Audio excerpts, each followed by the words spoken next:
আসসালামু আলাইকুম ওয়া রাহমাতুল্লাহি ওয়া বারাকাতুহু। আলহামদুলিল্লাহ, আলহামদুলিল্লাহি আবদাল আফলাক ওয়াল আরদিন ওয়াসসালাতু ওয়াসসালামু আলা রাসূলিহি মুহাম্মাদিন ওয়া আলা আলিহি ওয়া আসহাবিহি আজমাইন, আম্মা বাদ। ইসলামী খিলাফত প্রতিষ্ঠার মূলনীতি ও খোলাফায়ে রাশেদিন সহ কয়েকজন খলিফার নির্বাচন পদ্ধতি সংক্রান্ত ভিডিও সিরিজের নবম ভিডিও আলোচনায় আপনাদের স্বাগত জানাচ্ছি। আজকে আমার আলোচ্য বিষয় মুয়াবিয়া রাদিয়াল্লাহু তাআলা আনহু সহ তার পরবর্তীতে আরো 2-3 জন খলিফার নিয়োগ সম্পর্কে। তো আমরা গতদিন খোলাফায়ে রাশেদিনের পঞ্চম খলিফা হযরত হাসান রাদিয়াল্লাহু তাআলা আনহুর নিয়োগ বিষয়ে আলোচনা করেছিলাম এবং আমরা এটিও বলেছি যে হাসান রাদিয়াল্লাহু তাআলা আনহু ইসলামের পঞ্চম খলিফা বা খোলাফায়ে রাশেদিনের পঞ্চম খলিফা। এই বিষয়টি আমাদের অনেকেরই জানা নাই। আমরা মনে করি যে খোলাফায়ে রাশেদিন মনে হয় 4 জনের ভিতর সীমাবদ্ধ, কিন্তু দলিল দ্বারা সেটি বোঝা যায় না। কারণ যেহেতু আমরা খোলাফায়ে রাশেদিন হিসাবে যে 4 জনের নাম বলতেছি, এই 4 জনের নাম রাসূলুল্লাহ সাল্লাল্লাহু আলাইহি সাল্লাম বলে যান নাই। রাসূলুল্লাহ সাল্লাল্লাহু আলাইহি সাল্লাম নির্ধারিত একটি সময়ের কথা বলে গেছেন, অর্থাৎ উনি বলেছেন আল খিলাফাতু বাদি 30 সানাতান, আমার পরে খিলাফত হবে 30 বছর, সুম্মা মুলকুন বাদা যালিক, এরপরে রাজতন্ত্র শুরু হবে। অর্থাৎ উনি 30 বছরের খিলাফতকে উনার নমুনার খিলাফত বা উনার পরে এই 30 বছরের খিলাফত হবে, এই কথা উনি যেহেতু বলে গেছেন রাসূলুল্লাহ সাল্লাল্লাহু আলাইহি সাল্লাম, সুতরাং আমাদেরকে সময়টাকে কাউন্ট করতে হবে, ব্যক্তির থেকে সময়টাকে কাউন্ট করতে হবে। এবং এই সময়টা যদি আমরা পরিপূর্ণ 30 বছর ধরি, তাহলে 29.5 বছর 4 খলিফা ছিলেন এবং 6 বছর হযরত হাসান 6 মাস হযরত হাসান ইবনে আলী রাদিয়াল্লাহু তাআলা আনহু ছিলেন। আমরা গত ভিডিওতে হযরত হাসান ইবনে আলী রাদিয়াল্লাহু তাআলা আনহুর খলিফা হিসেবে দায়িত্ব নেওয়ার সম্পর্কে আমরা আলোচনা করেছিলাম। অর্থাৎ 40 হিজরি সনের রমজান মাসে হযরত আলী রাদিয়াল্লাহু তাআলা আনহু যেদিন শহীদ হলেন, ওদিনই হযরত হাসান রাদিয়াল্লাহু তাআলা আনহু খিলাফতের বায়াত নিলেন এবং বিভিন্ন প্রদেশের লোকজন হযরত হাসান রাদিয়াল্লাহু তাআলা আনহুকে বায়াত নিলেন। শুধুমাত্র সিরিয়া এবং আর কিছু অঞ্চল ছাড়া অধিকাংশই হযরত হাসান রাদিয়াল্লাহু তাআলা আনহুকে খলিফা হিসেবে স্বীকার করে নিলেন। এবং হাসান রাদিয়াল্লাহু তাআলা আনহু খলিফা হওয়ার পরপরেই যেমন আজারবাইজানের গভর্নর কায়েস ইবনে সাদ ইবনে উবাদা রাদিয়াল্লাহু তাআলা আনহু, যিনি আলী রাদিয়াল্লাহু তাআলা আনহুর অত্যন্ত বিশ্বস্ত ছিলেন, এবং উনি প্রথম পরামর্শ দিলেন সিরিয়া অভিমুখে অভিযান পরিচালনার জন্য। কিন্তু হযরত হাসান রাদিয়াল্লাহু তাআলা আনহু সবসময় এই যুদ্ধ বিগ্রহ মারামারির বিপক্ষে ছিলেন। এমনকি উনি, আমরা এর আগে আপনাদেরকে শুনিয়েছি, উনি উনার আব্বাজান হযরত আলী রাদিয়াল্লাহু তাআলা আনহুর কেউ এই সমস্ত বিষয় মারামারি বা যুদ্ধ বিগ্রহ না করার জন্য পরামর্শ দিয়েছিলেন। তো যাই হোক, হাসান রাদিয়াল্লাহু তাআলা আনহু খিলাফতের দায়িত্ব নেওয়ার পরপরই যখন কায়েস ইবনে সাদ বিন আবি উবাদা উনি যখন এই পরামর্শ দিলেন, উনি তার উপর অসন্তুষ্ট হলেন। অসন্তুষ্ট হয়ে তাকে গভর্নরের পদ থেকে সরিয়ে দিলেন এবং উবাইদুল্লাহ ইবনে আব্বাস রাদিয়াল্লাহু তাআলা আনহুকে আজারবাইজানের গভর্নর হিসেবে নিয়োগ দিয়ে দিলেন।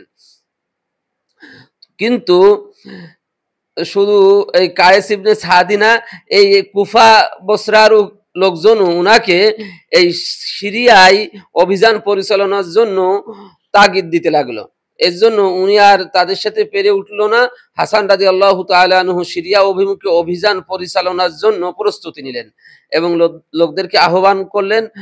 বিপুল সংখ্যক লোকজন ওনার আহ্বানে সাড়া দিল এবং কথিত আছে যে স্মরণকালের বড় বাহিনী নিয়ে উনি সিরিয়া অভিমুখে রওনা হলেন। সম্মুখ বাহিনীতে 12,000 সৈন্য ছিল। তার নেতৃত্ব দিলেন ওই কায়েস ইবনে সাদ রাদিয়াল্লাহু তাআলা আনহুকে। কায়েস ইবনে সাদ ইবনে আবি উবাদা রাদিয়াল্লাহু তাআলা আনহুকে সম্মুখ বাহিনীর 12,000 সেনার নেতৃত্ব দিলেন, আর পিছনের বাহিনীর সম্মুখ ভাগে উনি থেকে অগ্রসর হতে লাগলেন। মাদায়েন শহর অতিক্রমকালে উনি মাদায়েনের উপকণ্ঠে যে যাত্রা বিরতি করলেন। যাত্রা বিরতির সময় যখন রাত্রি অতিবাহিত হচ্ছিল, তখন রাত্রিতে হঠাৎ করে জনৈক ব্যক্তি চিৎকার করে বলে উঠল যে সম্মুখ বাহিনীর অধিনায়ক কায়েস ইবনে সাদকে হত্যা করা হয়েছে। এই কথা অর্থাৎ একটি গুজব কথা ছড়িয়ে দেওয়া হলো। এই গুজব কথা ছড়ানোর সাথে সাথে বাহিনীর ভিতর চরম বিশৃঙ্খলা শুরু হলো। বিশৃঙ্খলা মানে লুটপাট, চুরি, লুটপাট শুরু হয়ে গেল। যে যেমন পারলো লুটপাট শুরু করতে থাকলো, উশৃঙ্খলতা বিশৃঙ্খলা শুরু করতে থাকলো।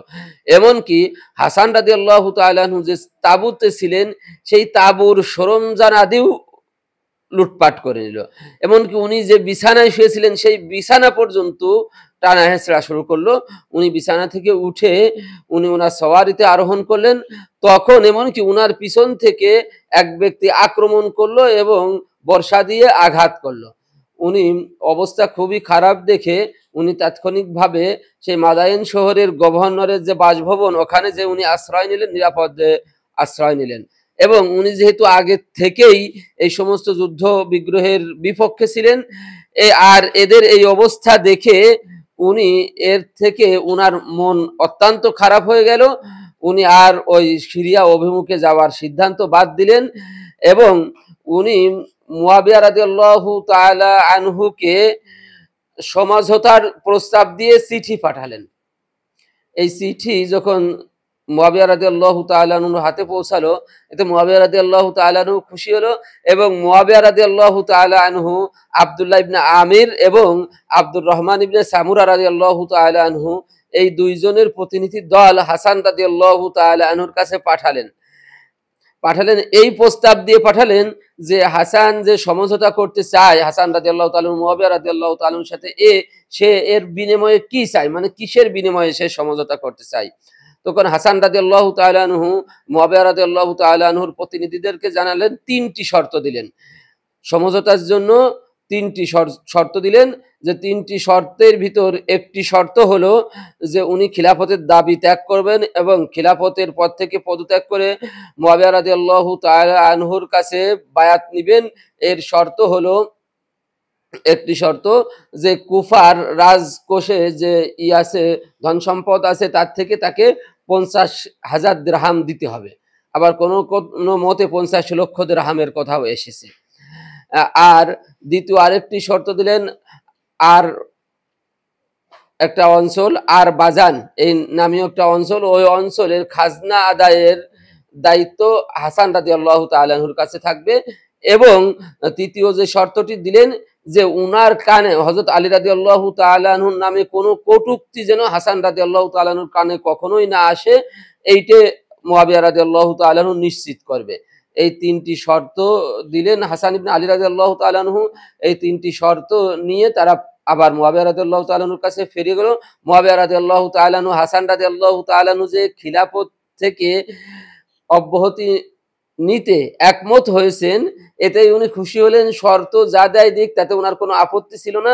সুতরাং শর্তগুলি উনি মেনে নিলেন এবং উনার শর্ত অনুযায়ী কথিত আছে, ইতিহাসে আছে, বেদায়া ওয়ান নিহায়াতে সহ জারির ইবনে তাবারি সবখানে আছে যে উনি হাসান রাদিয়াল্লাহু তাআলা আনহু যতদিন হায়াতে ছিলেন, অর্থাৎ 49 হিজরিতে উনি ইন্তেকাল করেন, এই এতদিন পর্যন্ত মুয়াবিয়া রাদিয়াল্লাহু তাআলা আনহু তার শর্ত অনুযায়ী তো দিতেনই, আরো অধিক পরিমাণ হাদিয়া তোহফা উনি হাসান রাদিয়াল্লাহু তাআলা আনহুর জন্য সব সময় পাঠাতেন। তো যাই হোক, এর মাধ্যমে হযরত মুয়াবিয়া রাদিয়াল্লাহু তাআলা আনহু মুসলিম বিশ্বের নিরঙ্কুশ শাসক বা খলিফা হয়ে গেলেন এই সমঝোতার মাধ্যমে।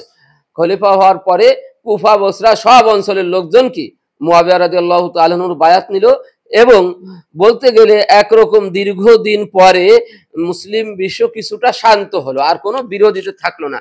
কেননা আমরা জানি যে হযরত উসমান রাদিয়াল্লাহু তাআলা আনহুর খিলাফতের শেষ আমল থেকে নিয়েই আলী রাদিয়াল্লাহু তাআলা আনহুর খিলাফতের পুরা সময়ে হাসান রাদিয়াল্লাহু তাআলা আনহু 6 মাস মানে মুসলিম বিশ্ব শান্ত হয় নাই। এই যখন হাসান রাদিয়াল্লাহু তাআলা আনহু এই কাজ করলেন, তখন মুসলিম বিশ্ব শান্ত হয়ে গেল। এবং হাসান রাদিয়াল্লাহু তাআলা আনহুর এই কাজের বিষয়ে সরাসরি স্বয়ং রাসূলুল্লাহ সাল্লাল্লাহু আলাইহি সাল্লামের ভবিষ্যৎ বাণীও ছিল, যেটা সহিহ বুখারী মুসলিমেও আসছে। রাসূলুল্লাহ সাল্লাল্লাহু আলাইহি সাল্লাম বলেছেন, ইন্না হাযা সাইয়্যিদুন, ইন্না ইবনি হাযা সাইয়্যিদুন ওয়া লাআল্লাহু আইয়ুসলিহা বিহি বাইনা ফিয়াতাইনি আযীমাইনি মিনাল মুসলিমিন। উনি বলে হাসান রাদিয়াল্লাহু তাআলা আনহুকে ইঙ্গিত করে উনি বলতেন যে আমার এই সন্তান যে উম্মতের কি বড় সর্দার হবে, নেতা হবে, সে মুসলমানদের বৃহৎ দুটি দলের ভিতর যে সমস্যা তার দ্বারা কি সমাধান হবে।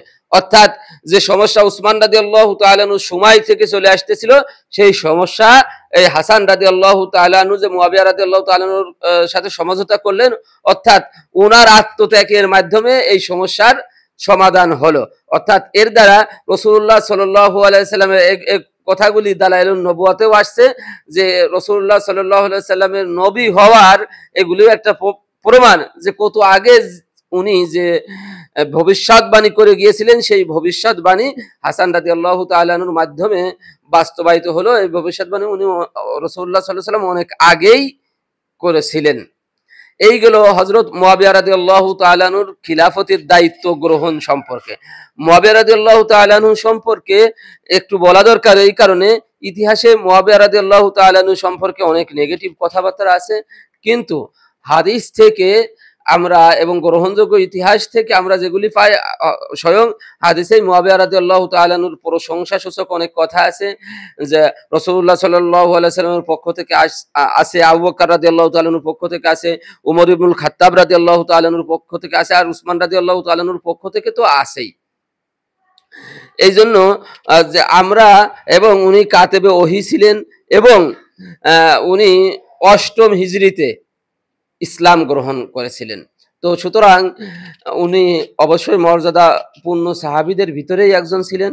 উনার সম্পর্কেও আমরা কোনো নেগেটিভ কথা বলবো না। যদিও আলী রাদিয়াল্লাহু তাআলা আনহুর সাথে ওনার দীর্ঘ সময় যুদ্ধ হয়েছে, তো যুদ্ধের যথেষ্ট কারণও আছে, এবং এই যুদ্ধ সম্পর্কেও রাসূলুল্লাহ সাল্লাল্লাহু আলাইহি সাল্লামের ভবিষ্যৎবাণী আছে।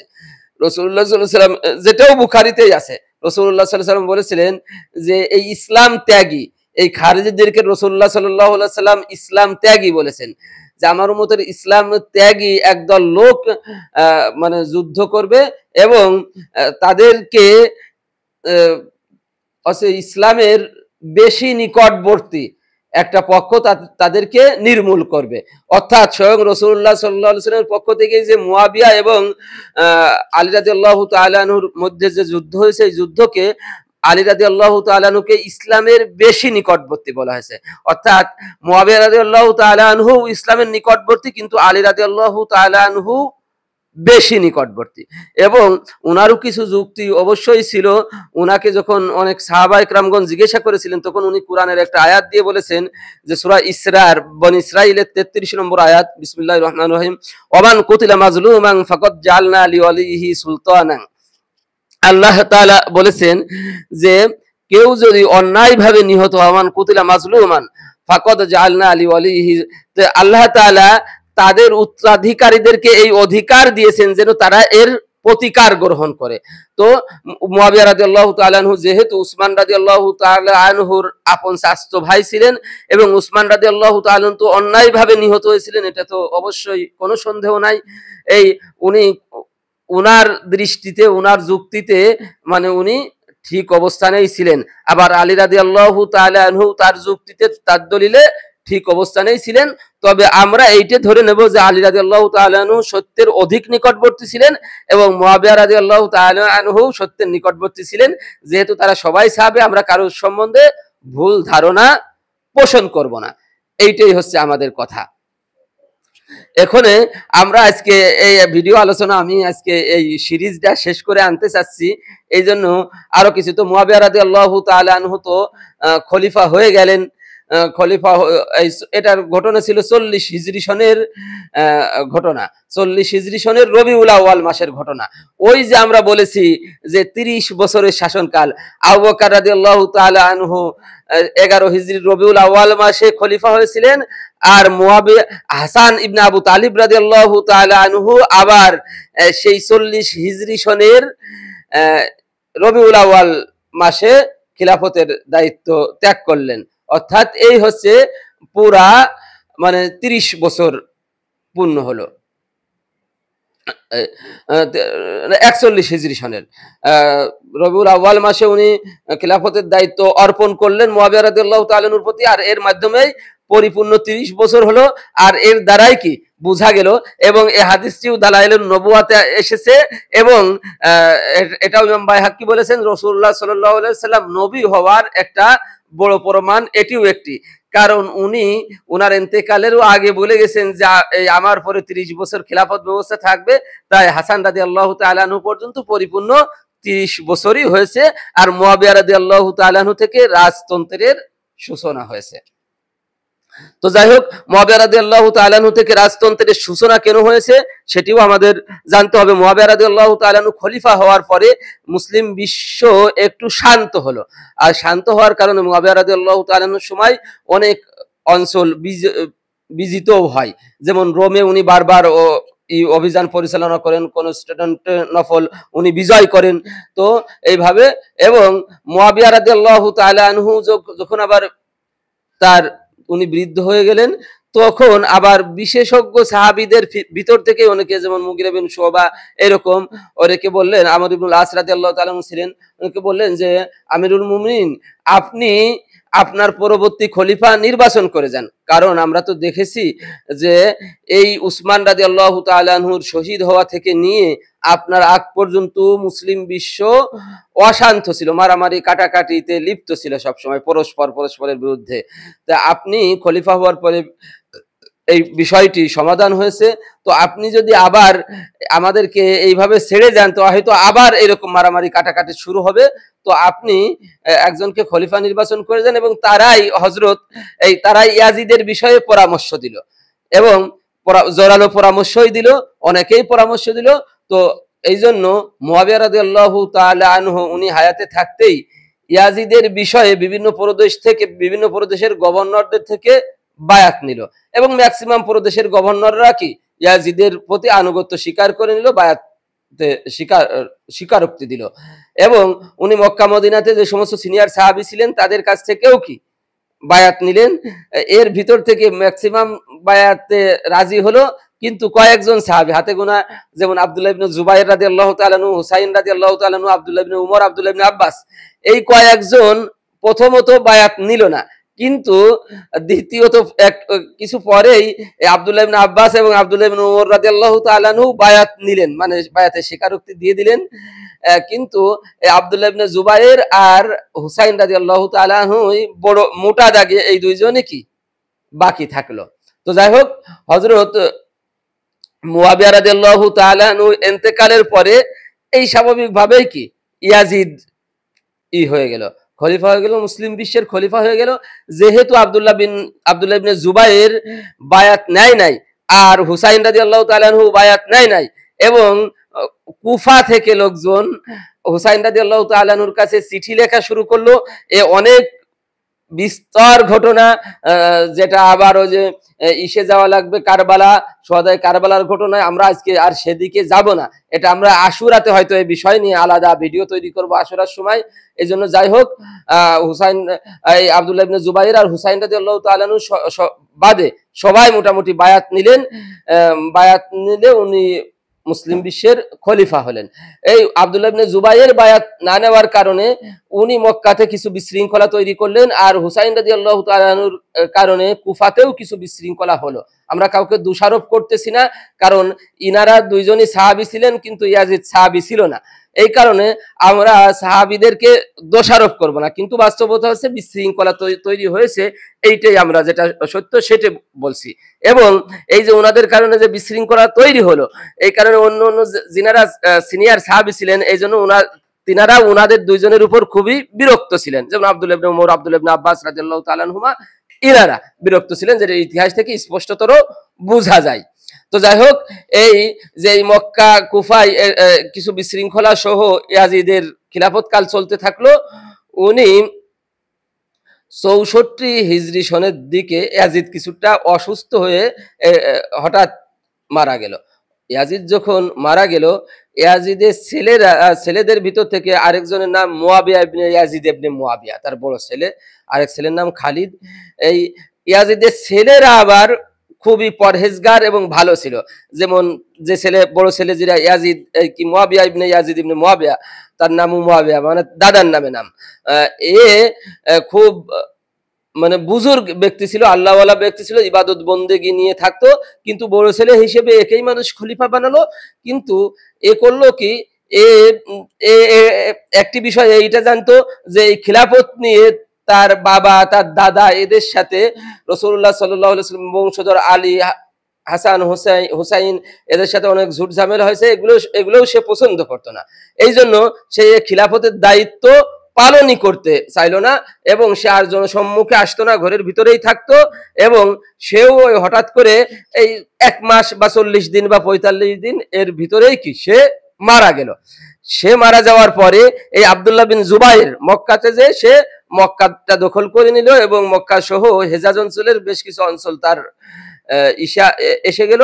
আবার ওখানে তার আরেক ছেলে খালিদ, সেও ছিল ভালো ব্যক্তি, এবং সে আবার ছিল বড় জ্ঞানী, বিজ্ঞানী, রসায়নবিদ। তো সেও এইগুলির ভিতরে, এই সমস্ত ঝুট ঝামেলার ভিতর আসতে চাইতো না, এবং তার বয়সও অনেক কম। এই জন্য মারওয়ান ইবনে হাকাম সে আবার ইয়াজিদ মারা গেলে ইয়াজিদের বিধবা স্ত্রীকে সে বিবাহ করেছিল। এই বিভিন্ন সূত্রে, এবং সে খুব চালাক চতুর লোকও ছিল, এবং সে আবার সাহাবীও ছিল, অধিকাংশের মতেই সে সাহাবী। তো তার হাতে আর কি অনেকে বায়াত নিল, এবং সে খলিফা হয়ে গেল। এই আব্দুল্লাহ বিন জুবাইর এক অঞ্চলের, এই মারওয়ান ইবনে হাকাম এক অঞ্চলের। এই মারওয়ান ইবনে হাকাম আবার খলিফা হয়ে তার পদ পাকাপোক্ত করে সে আব্দুল্লাহ বিন জুবাইর রাদিয়াল্লাহু তাআলা আনহুর বিরুদ্ধে বিভিন্ন অভিযান পরিচালনা করে তাকে এক পর্যায়ে হত্যা করা হয়। এবং এই মারওয়ান ইবনে হাকামের অধীনেই কি সমগ্র মুসলিম বিশ্ব এসে যায়। এবং এর পরবর্তীতে, আমি যেহেতু আজকে এই ভিডিও সিরিজ শেষ করে আনতেছি, এর পরবর্তীতে আমরা যে কি বলে উমাইয়া শাসনকাল, এই উমাইয়া শাসনকাল সামান্য কম বেশি 100 বছরের কাছাকাছি এই মারওয়ান ইবনে হাকামের বংশধর গণই কি পরবর্তীতে শাসন করেছে। যেমন মারওয়ানের ছেলে মালিক, তার ছেলে ওয়ালিদ, এইভাবে ধারাবাহিকভাবে কি শাসন করেছে। এইভাবে চলতে থাকলো। তো যাই হোক, আমাদের মূল আলোচনার বিষয় ছিল যে খিলাফত প্রতিষ্ঠার মূলনীতি এবং বিভিন্ন খলিফাদের নিয়োগ পদ্ধতি। তাহলে আমি বলেছিলাম যে আমি শুধু সাহাবীদের ভিতর থেকেই 7 জন খলিফার খিলাফত গ্রহণ বিষয় বা খলিফা নির্বাচনের বিষয়ে আলোচনা করব, এবং আমি এটি দেখাবো যে 7 জন খলিফার নির্বাচন পদ্ধতি ডিফারেন্ট, অর্থাৎ আলাদা আলাদা পদ্ধতি। তাই আমি আশা করি যে আপনাদেরকে আমি এটি বুঝাতে পেরেছি। যেমন আবু বকর রাদিয়াল্লাহু তাআলা আনহু খলিফা হয়েছিলেন পূর্ববর্তী খলিফা, অর্থাৎ স্বয়ং রাসূলুল্লাহ সাল্লাল্লাহু আলাইহি ওয়াসাল্লামের ইশারা ইঙ্গিত ছিল, এবং একজন প্রথম বায়াত নিল, মতভেদ তৈরি হচ্ছিল, একজন বায়াত নিল, সবাই বায়াত নিল। অর্থাৎ আমরা এক কথায় এটি বলতে পারি পূর্ববর্তী খলিফার ইশারা ইঙ্গিতে। দ্বিতীয় খলিফা হলো হযরত ওমর ইবনুল খাত্তাব রাদিয়াল্লাহু তাআলা আনহু, অর্থাৎ তার পূর্বে জন আবু বকর রাদিয়াল্লাহু তাআলা আনহু হায়াতে থাকতেই তাকে খলিফা হিসেবে একদম ওসিয়াত করে গেলেন, লিখিত ওসিয়াত, অর্থাৎ পূর্ববর্তী খলিফা কর্তৃক মনোনীত খলিফা। দ্বিতীয় খলিফা হযরত আবু বকর রাদিয়াল্লাহু তাআলা আনহু। তৃতীয় খলিফার বিষয়ে আমরা আলোচনা করেছি যে তৃতীয় খলিফা সম্পূর্ণ আমাদের বর্তমান প্রচলিত যে গণতন্ত্র প্রায় সম্পূর্ণ এই পদ্ধতিতে। কারণ হযরত ওমর ইবনুল খাত্তাব রাদিয়াল্লাহু তাআলা আনহু 6 জন সদস্যের একটা শুরা কমিটি, ছোট একটা কমিটি, এবং 50 জন সদস্যের আরো একটা বড় কমিটি, যারা এই 6 সদস্যের কমিটিকে সহযোগিতা করবে, এরকম কমিটি নির্বাচন করে দিলেন। সেই কমিটি ওমর ইবনুল খাত্তাব রাদিয়াল্লাহু তাআলা আনহু শহীদ হওয়ার পরে 3 দিন 3 রাত ধরে সব শ্রেণীর মানুষ, মহিলা, পুরুষ, এই শিক্ষার্থী, ব্যবসায়ী, বেদুইন, সবার মতামত নিয়ে হযরত উসমান ইবনে আফফান রাদিয়াল্লাহু তাআলা আনহুকে খলিফা করলো। অর্থাৎ তাহলে আমরা যে এক কথাই বলি, গণতান্ত্রিক পদ্ধতি বা সর্বসম্মত মানুষের সাপোর্টে খলিফা হলেন হযরত উসমান ইবনে আফফান রাদিয়াল্লাহু তাআলা আনহু। এবং এই নির্বাচন কমিশন এর প্রধান ছিলেন আব্দুর রহমান ইবনে আউফ রাদিয়াল্লাহু তাআলা আনহু। উনি বলেছেন যে উসমান ইবনে আফফানের বিষয়ে দুইজনের ভিতর থেকে একজনও কি দ্বিমত পোষণ করে নাই, উনি যাদের সাথে কথা বলেছেন। আল্লাহু আলাম।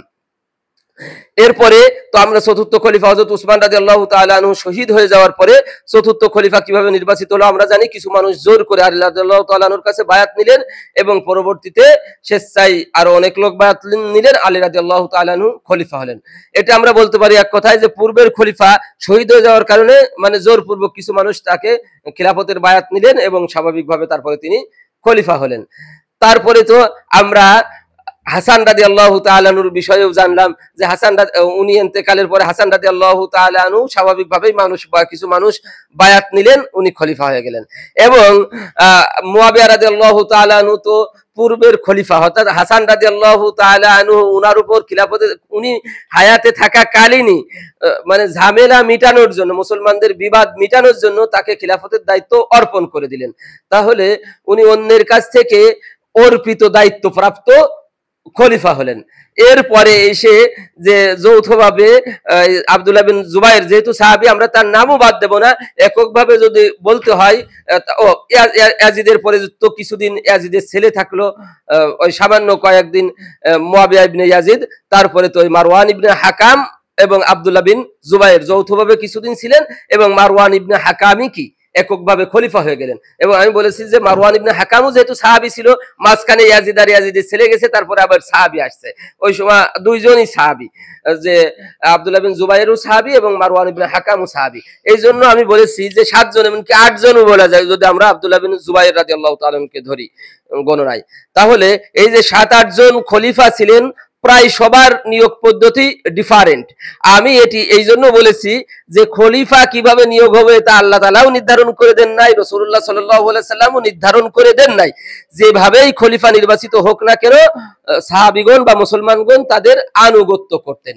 ইসলামে আনুগত্যটা একটা বড় বিষয়, এটিও আমাদেরকে একটু বুঝে নেওয়া দরকার যে আনুগত্যটা অত্যন্ত বড় বিষয়।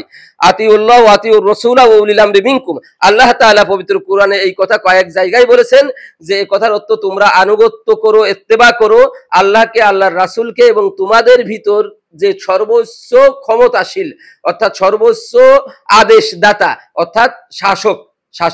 এই আয়াতের সাপোর্টে মানে হাদিসে তো অসংখ্য হাদিস আছে।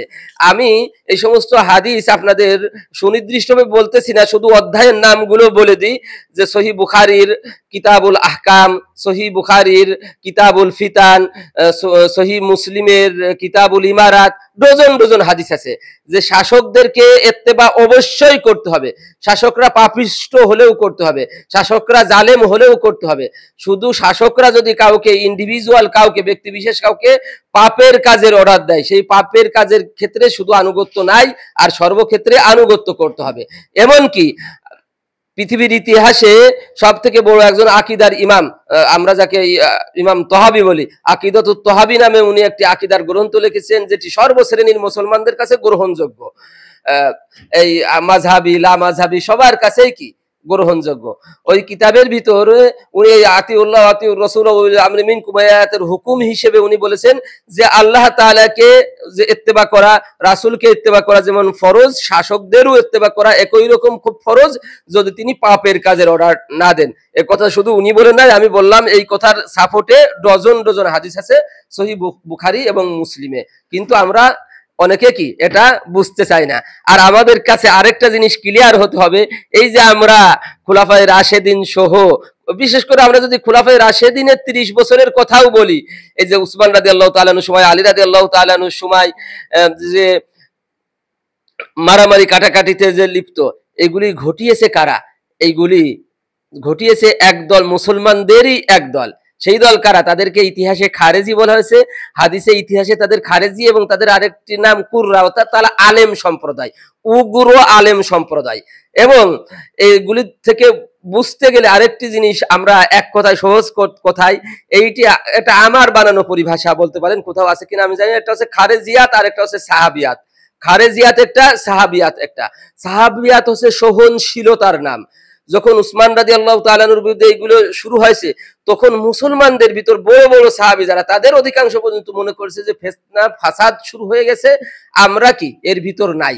রাসূলুল্লাহ সাল্লাল্লাহু আলাইহি ওয়াসাল্লাম বলেছেন, এই সমস্ত ফিতনা ফাসাদের সময় এই শুয়ে থাকা মানুষের, বসে থাকা মানুষের থেকে শুয়ে থাকা মানুষ উত্তম। তারপরে দাঁড়ানো মানুষের থেকে বসে থাকা মানুষ উত্তম, দাঁড়ানো মানুষটা উত্তম হাঁটা চলা মানুষের থেকে। তো সুতরাং সাহাবায়ে কেরামগণ নিরাপদে থাকার চেষ্টা করেছেন, এই ফিতনা ফাসাদের ভিতর কি ঢোকেননি। তারপরে এই আলী জঙ্গে জামালের সময় যদি অনেক বড় বড় সাহাবী যোগদান করেছেন, জঙ্গে সিফিনে বড় বড় সাহাবী যান নাই, কিন্তু যারাও গেছেন তারাও এই সমস্ত ফিতনা, কিন্তু এই ফিতনা ফাসাদকারী একটা দল, যারা একসময় আলী রাদিয়াল্লাহু তাআলা আনহুর বিরুদ্ধেও বলতেছে, আবার আলী রাদিয়াল্লাহু তাআলা আনহু খলিফা হলে আলী রাদিয়াল্লাহু তাআলা আনহুর বিরুদ্ধে বলতেছে, উসমান রাদিয়াল্লাহু তাআলা আনহুর সময় উসমান রাদিয়াল্লাহু তাআলা আনহুকে নামানোর জন্য আলী রাদিয়াল্লাহু তাআলা আনহুর পক্ষে বলতেছে, আবার আলী রাদিয়াল্লাহু তাআলা আনহু খলিফা হয়ে গেলে আলী রাদিয়াল্লাহু তাআলা আনহুর বিপক্ষে বলতেছে। এই মানে তাদের কাজই এই, মানে শাসকদের কাজ পছন্দ হয় না, ঠুনকো ঠুনকো অজুহাত ধরে শাসকদের নামাবে। আর আমরা যদি ইসলামী আকীদা, কোরআনের হুকুম এবং এই হাদিসের হুকুম, হাদিসের হুকুম না শুধু অর্থগুলো যদি আমরা আমি যেগুলো অধ্যায়গুলি বললাম পড়ি, তাহলে আমরা দেখব এটা ইসলামের বিধান, আমার আপনার করার কিছু নাই। যদি কেউ আমার সাথে দ্বিমত করেন, এর বিপরীতে একটা হুকুম নিয়ে এসে আমাকে দেখাবেন যে এই শাসকদের টেনে হেসড়ে নামানোর কোনো বিধান ইসলামে নাই। শাসক হিসাবে যদি একজনকে মেনে নেওয়া হয়, তাকে আর নামানোর বিধান নাই। সে যদি খারাপ কাজ করে, অন্যায় কাজ করে, তার ইসলাহের বিধান আছে, তার খারাপ কাজ ধরিয়ে দিতে হবে, তাকে ইসলাহ করানোর চেষ্টা করতে হবে, এইগুলোই। এর বাইরে আর তেমন বিদ্রোহ করার কোনো, শাসকদের বিরুদ্ধে বিদ্রোহ করার কোনো নিয়মই ইসলামে নাই। এবং যুগে যুগে যারা করেছে তাদেরকে খারেজি বলা হয়েছে। স্বয়ং আমি আগের দিন বলেছি যে খারেজিদের শানের স্বয়ং রাসূলুল্লাহ সাল্লাল্লাহু আলাইহি ওয়াসাল্লামের পক্ষ থেকে মারফু হাদিস আসছে, তাও একটা না অনেক। এই খারেজিরা যে এই কাজ এই শাসকদের বিরুদ্ধে করবে, এই কথা রাসূলুল্লাহ সাল্লাল্লাহু আলাইহি ওয়াসাল্লামেরও জানা ছিল। এই কারণে উনি বলেছেন যে এরা, এদের নমুনা উনি বলেছেন, এরা এই জাতীয় কাজ করবে এবং এরা ইবাদতের দিক দিয়ে অত্যন্ত, রাসূলুল্লাহ সাল্লাল্লাহু আলাইহি ওয়াসাল্লাম বলতেছেন যে তাদের নামাজ তোমাদের নামাজ তাদের নামাজের কাছে তুচ্ছ হবে, তোমাদের কোরআন তেলাওয়াত তাদের কোরআন তেলাওয়াতের কাছে তুচ্ছ হবে। অর্থাৎ বাহ্যিক ইবাদতের দিক দিয়ে তারা তোমাদের থেকে মানে আরো উচ্চ র‍্যাঙ্কের, হায়ার র‍্যাঙ্কের। আমিও যে আগের দিন আপনাদেরকে শুনিয়েছি, আলী রাদিয়াল্লাহু তাআলা আনহুকে যে হত্যা করেছে, সে বলেছে আমি কাবার গিলাফ ধরে আমি ওয়াদা করছি যে আলী আর মুয়াবিয়া এই দুই বড় কাফেরকে কি আমি হত্যা করেই ছাড়বো, না আমি মারা যাব না এদেরকে, নাউজুবিল্লাহি মিন যালিক। এবং তারা মনে করতো এদের মারার সাথে সাথে কি আমরা জান্নাতে চলে যাব, এদের মারার সাথে সাথে, কারণ এরা কোরআন থেকে সরে গেছে, হাদিস থেকে সরে গেছে, এই জন্য এদের মারার সাথে সাথে কি জান্নাতে চলে যাব। এটা বুঝতে হবে। যুগে যুগে অর্থাৎ উগ্র সম্প্রদায়, যুগে যুগে যারা এরকম উগ্রতা, ধর্ম নিয়ে যারা উগ্রতা করবে, এদের নামই খারেজি। খারেজিদের ওই জামানায় শেষ হয়ে গেছে তা না, খারেজি কিয়ামত পর্যন্ত থাকবে, আরো বৃদ্ধি পাবে, কিয়ামতের আগে কি বৃদ্ধি পাবে। আমাদের থাকতে হবে কি সাহাবিয়াতের গ্রুপে, অর্থাৎ এই যে ফিতনা ফাসাদকে ভয় করতে হবে। ফিতনা অমুক জালেম, অমুক তমুক টমুক, এই হিসাব কি আল্লাহ তাআলা আমার কাছ থেকে কি নেবে না। আমি এর আগে বলেছি যে আল্লাহর কোরআনে আয়াত কয়েকবার আছে, আমি তো 3 জায়গা পড়েছি, আরো জায়গায় আছে কিনা, সূরা নাম, সূরা বনী ইসরাইল, সূরা সম্ভবত সূরা নজম। আল্লাহ তাআলা বলেছেন একজনের পাপের বোঝা কি আরেকজনের মাথায় চাপানো হবে না। তো একজনের অপরাধে আমাকে আল্লাহ তাআলা, আল্লাহর কোরআনের আয়াত স্পষ্ট, আমাকে জিজ্ঞাসা করবে না। এই জন্য অমুক অন্যায় করতেছে, অমুককে ক্ষমতা থেকে নামাতে হবে, অমুক করতে হবে, হ্যান করতে হবে, এইগুলো নিয়ে আমাদের কাজ। ও যে সূরা নূরের 55 নম্বর আয়াত, আমরা মানুষদেরকে কি ভালো করার চেষ্টা করি, মানুষ ভালো হয়ে গেলে শাসকরাও কি ভালো হয়ে যাবে, ভালো মানুষদের শাসক ভালো মানুষই হবে।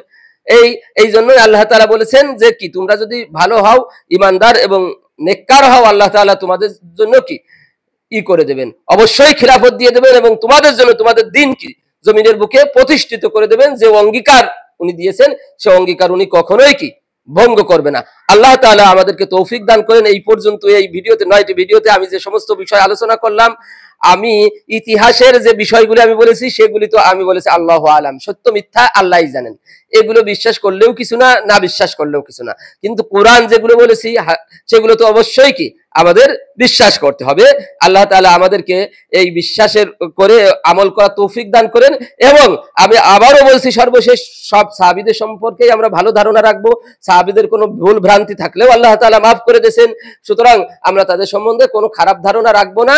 কিন্তু যারা এই খারেজি বদমাইশ, তাদের সাহাবীর খাতার থেকে তাদের নাম কাটা গেছে, তারা সাহাবী নয়। তো আল্লাহ তাআলা আমরা যেন সাহাবিয়াতের ভিতর থাকতে পারি, খারেজিয়াতের ভিতর না ঢুকি, উগ্রপন্থার ভিতর না ঢুকি। আমি এই উগ্রপন্থা নিয়ে ইনশাআল্লাহ আগামীতে আরো ভিডিও তৈরি করব, সেখানে এগুলি আরো ক্লিয়ার করব ইনশাআল্লাহ। ওয়া মা তাওফিক ইল্লা বিল্লাহ। আসসালামু আলাইকুম ওয়া রাহমাতুল্লাহি ওয়া বারাকাতুহু।